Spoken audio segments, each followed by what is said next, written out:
اب ہے کہ حیض کے خون کے مسائل، ان میں سب سے پہلا مسئلہ یہ ہے کہ بالغہ عورت کے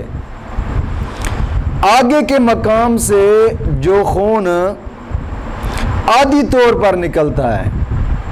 عادی طور پر نکلتا ہے، جو بیماری کی وجہ سے نہ ہو اور نہ ہی بچہ پیدا ہونے کی وجہ سے ہو، تو اسی خون کو حیض کہا جاتا ہے۔ یہ حیض کا خون ہے۔ اگر بیماری کی وجہ سے خون آیا ہے تو اس کو استحاضہ کہا جاتا ہے۔ اگر بچہ پیدا ہونے کے بعد یہ خون آیا ہے تو اس خون کو نفاس کہا جاتا ہے۔ یعنی 3 چیزیں ہوتی ہیں۔ عورت کے بدن سے جب خون نکلتا ہے تو 3 طرح کا ہوتا ہے، یا حیض ہوتا ہے، یا استحاضہ، یا پھر نفاس۔ یعنی حیض ہر ماہ آتا رہتا ہے، اور استحاضہ جو ہوتا ہے اس کی کوئی وقت مقرر لگاتار بھی آتا رہتا ہے، یہ بیماری کا خون ہوتا ہے۔ غالباً اسی خون کو لیکوریا کا خون بھی کہا، لیکوریا کی بیماری کہا جاتا ہے۔ یہ عورت کے جب یہ جگہ کمزور ہو جاتی ہیں، اس کے آس پاس والے سیڈیں، تو ان کمزوری کی وجہ سے یہ لیکوریا کی بیماری شروع ہوتی ہے، اور بچہ پیدا ہونے کے بعد آئے تو اسی خون کو نفاس کا خون کہا جاتا ہے۔ اب مسئلہ نمبر 2 یہ ہے کہ حیض کی مدت کتنی ہے، کہ کتنے جناب علی کتنے دن رات حیض کی مدت ہے۔ اب اس مسئلہ کے بارے میں علماء کرام یہ لکھتے ہیں کہ حیض کی مدت کم سے کم 3 دن رات ہیں، 3 دن رات حیض کی مدت ہے، یعنی پورے 72 گھنٹے جا بنتے ہیں۔ اگر ان 72 گھنٹوں میں سے 1 منٹ بھی کم ہوا تو وہ حیض نہیں ہے،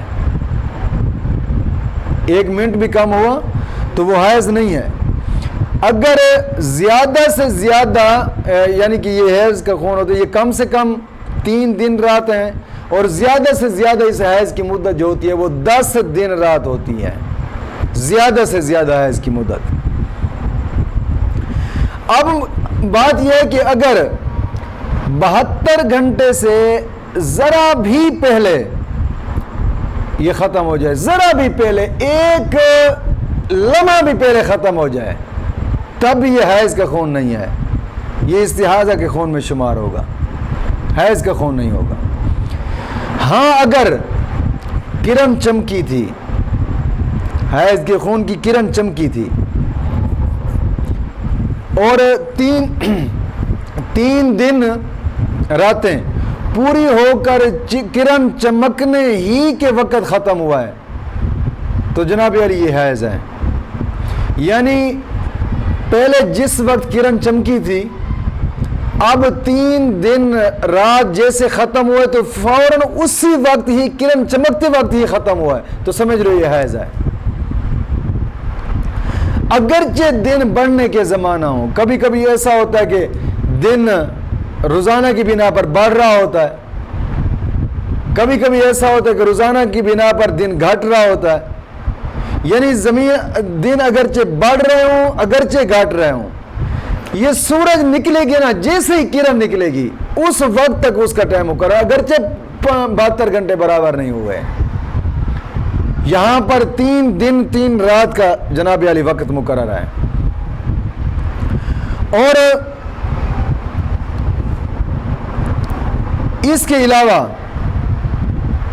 اگر اور کسی وقت شروع ہوا ہے تو 24 گھنٹے پورے ہونے کا 1 دن رات ہوگا۔ مثال کے طور پر کوئی عورت ایسی ہے کہ اس کو دن کے 10 بجے حیض آنا شروع ہوا ہے، اب دوسرے دن کے پورے 10 بجے اس کے 24 گھنٹے برابر ہوں گے، اور اسی طرح جب تیسرے دن کا 10 بجے ہوں گے 3 دن اس کے برابر ہو جائیں گے، یعنی چوتھے دن کے 10 بجے تک 3 دن برابر ہو جائیں گے۔ ایسے ہی 9 بجے شروع ہوا ہے تو فکس جناب علی تیسرے دن کا تیسرا دن جیسے گزرے گا 9 بجے اس کے 3 دن برابر ہوں گے۔ اگر 9 بجے سے 1 منٹ بھی کم پہلے ختم ہوا ہے تب بھی یہ استحاضہ کا خون ہے، حیض کے خون میں یہ شمار نہیں کیا جائے گا، حیض کے خون برابر ہی آئے گا۔ اب مسئلہ یہ ہے کہ 10 رات دن سے پہلے 10 رات دن سے پہلے کچھ بھی زیادہ خون آیا، اگر یہ حیض پہلی مرتبہ اس سے آیا ہے تو جناب علی 10 دن رات تک یہ حیض ہے، بعد میں جو بھی آئے گا وہ 10 دن کے بعد جو بھی آئے گا وہ استحاضہ ہوگا۔ اگر پہلے اس سے حیض آ چکے ہیں کئی بار، 1 مرتبہ آیا ہے، 2 مرتبہ آیا یا 3 مرتبہ یا کئی مرتبہ پہلے حیض آ چکے ہیں، عادت 10 دن سے کم تھی اس کی، تو عادت سے جتنا زیادہ ہوا ہے نا یہی استحاضہ ہوگا، یہ استحاضہ ہوگا، حیض میں شمار نہیں ہوگا۔ اب اس کو یوں سمجھیں کہ اس کو جناب علی 5 دن کی عادت تھی، 5 دن کی عادت تھی، اب آیا 10 دن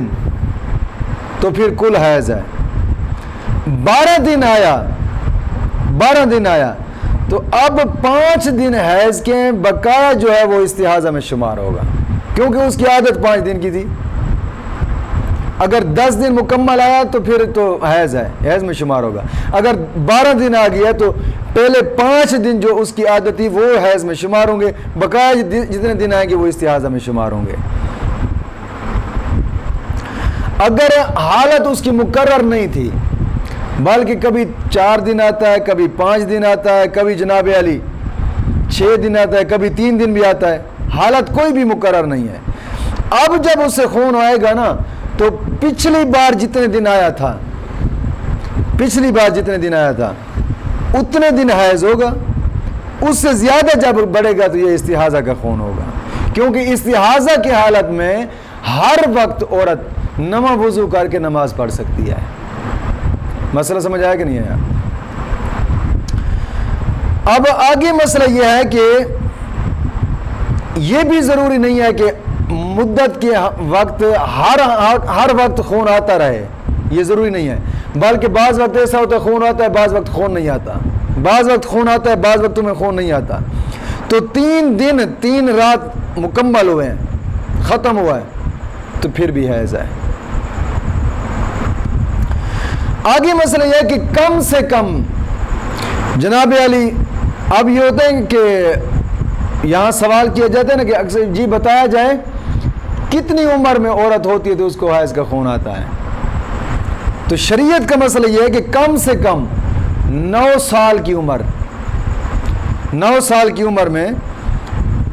حیض شروع ہو جاتا ہے، 9 سال کی عمر میں،